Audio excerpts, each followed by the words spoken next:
देखिए दोस्तों, आज मैं class 12th Hindi very important questions and answers लेकर आया हूं जो बिहार बोर्ड के बच्चों के लिए है। जो क्लास 12th में बिहार बोर्ड के बच्चे हैं उनके लिए मैं हिंदी में बहुत ही इंपॉर्टेंट क्वेश्चन लेकर आया हूं। जो 5 क्वेश्चन मैं लेकर आया हूं जो बहुत ही इंपॉर्टेंट है। इस वीडियो को अंत तक और ध्यान से देखिए क्योंकि ये क्वेश्चन बहुत बार एग्जाम में आ चुके हैं। हो सकता है इस बार भी ये वाला क्वेश्चन एग्जाम में आ जाए, तो आप ध्यान से इस क्वेश्चन को देखिए।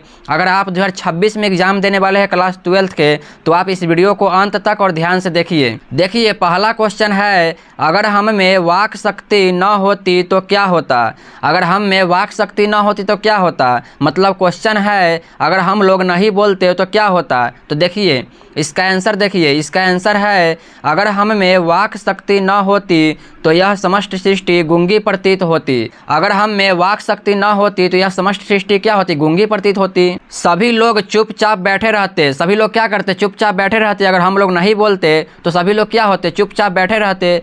और हम जो बोलकर एक दूसरे के सुख दुख का अनुभव करते हैं, वाक शक्ति न होने के कारण एक दूसरे से कह सुन भी नहीं पाते और ना ही अनुभव कर पाते। बताइए अगर हम लोग नहीं बोलते तो क्या होता। यही सब होता जो यहाँ पे लिखा हुआ है। ये क्वेश्चन बहुत ही इंपॉर्टेंट है। इस क्वेश्चन को अच्छे से नोट करके इसको अच्छा से याद कर लीजिए। अब चलिए मैं अगला क्वेश्चन बताता हूँ। देखिए अगला क्वेश्चन, देखिए अगला क्वेश्चन है क्वेश्चन नंबर 2। क्वेश्चन नंबर 2 है, उषा का जादू कैसा है। उषा का जादू कैसा है। देखिए इसका आंसर, इसका आंसर है उषा का जादू अद्भुत और मोहक है। उषा का जादू कैसा है, अद्भुत और मोहक है। यह प्रातः काल का एक खूबसूरत दृश्य प्रस्तुत करता है। यह प्रातः काल का क्या करता है, खूबसूरत दृश्य प्रस्तुत करता है जिसमें आसमान लालिमा से भर जाता है और चारों ओर एक नई ऊर्जा का संचार होता है। चारों ओर क्या होता है, एक नई ऊर्जा का संचार होता है। लेकिन जैसे ही सूर्य उदय होता है यह जादू टूट जाता है। जैसे ही सूर्य उदय होता है यह जादू क्या हो जाता है, टूट जाता है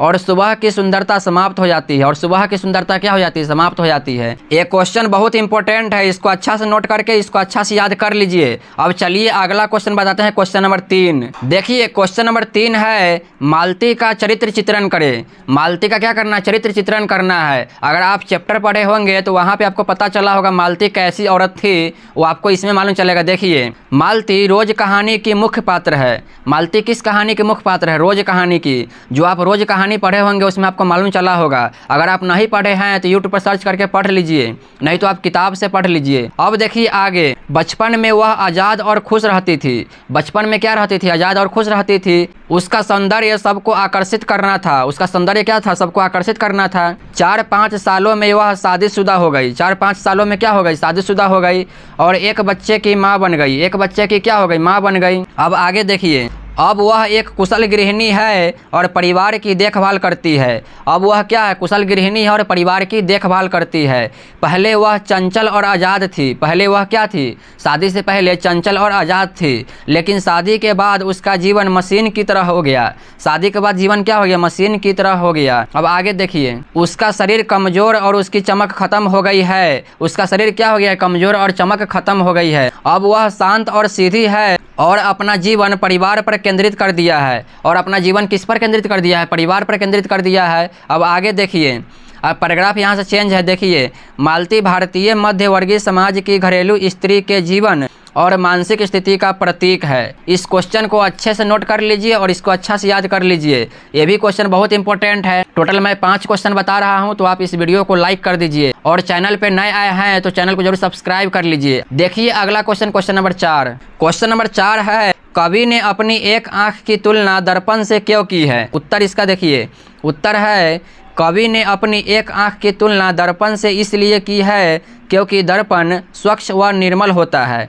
दर्पण क्या होता है, स्वच्छ व निर्मल। दर्पण किसको बोलते हैं, आईना जो होता है ना, ऐनक, उसी को दर्पण बोला जाता है। उसमें मनुष्य की वैसी ही प्रतिछाया दिखती है जैसा वह वास्तव में होता है। मान लीजिए ऐनक में आप देखिएगा तो जैसा आप होंगे वैसा ही ना दिखाएगा ऐनक में, तो वही यहाँ पे बोल रहा है। अब आगे देखिए, कवि स्वयं को दर्पण के समान स्वच्छ व निर्मल भावों से ओतप्रोत मानता है। क्या मानता है, ओतप्रोत मानता है। अब आगे देखिए, उसके हृदय में जरा सा भी कृत्रिमता नहीं है, उसके हृदय में क्या है, जरा सा भी कृत्रिमता नहीं है। उसके इन निर्मल भावों के कारण ही बड़े बड़े रूपवान लोग उसके चरण पकड़कर लालसा के साथ उसके मुख की ओर निहारते हैं। उसके मुख की ओर क्या करते हैं, निहारते हैं। समझ गए ये वाला क्वेश्चन? इस क्वेश्चन को नोट करके अच्छे से याद कर लीजिए, बहुत इंपॉर्टेंट क्वेश्चन है। अब अगला देखिए क्वेश्चन नंबर 5 है। देखिए क्वेश्चन नंबर 5 है, लहना सिंह का चरित्र चित्रण करे। लहना सिंह का क्या करना है, चरित्र चित्रण करना है। अगर आप उसने कहा था चैप्टर पढ़े होंगे तो उसमें आपको मालूम चला होगा लहना सिंह कैसा व्यक्ति थे,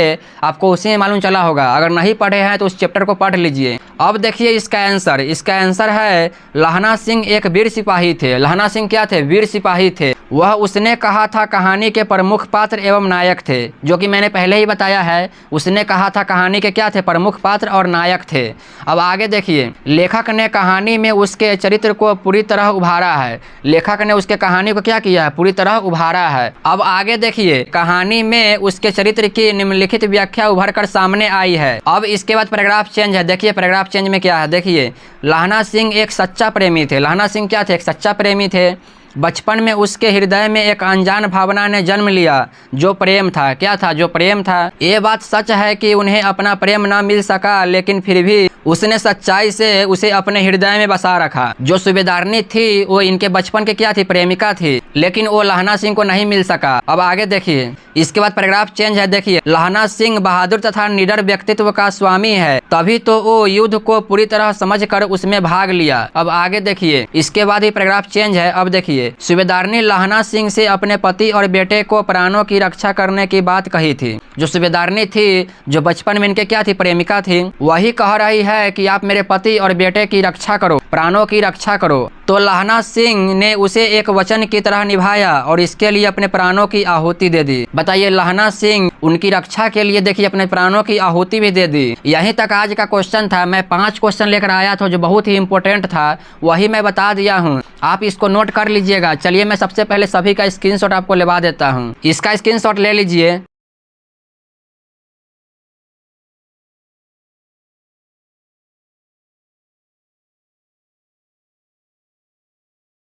ले लिए सभी का स्क्रीनशॉट। अगर आपको ये क्वेश्चन अच्छे लगे हैं तो अपने दोस्तों में इस क्वेश्चन को शेयर कर दीजिएगा। इस वीडियो को अपने दोस्तों में शेयर कर दीजिएगा और इस वीडियो को लाइक कर दीजिएगा। और इस चैनल पे नए आए हैं तो इस चैनल को सब्सक्राइब भी कर लीजिएगा। ऐसे ही और भी क्वेश्चन देखना चाहते हैं, इंपॉर्टेंट क्वेश्चन, इंग्लिश का होके, मैथ का होके या विज्ञान में कोई और विषय का होके, और मैथ में भी कोई इंपॉर्टेंट क्वेश्चन चाहिए तो इस कमेंट में बता दीजिएगा। इस वीडियो के नीचे कमेंट करके जरूर बताइएगा। वैसा ही वीडियो मैं ला दूंगा, ऐसा ही इंपॉर्टेंट क्वेश्चन जो आपके एग्जाम में बहुत मदद करेगा। चलिए मिलते हैं नेक्स्ट वीडियो में, तब तक के लिए जय हिंद, जय भारत।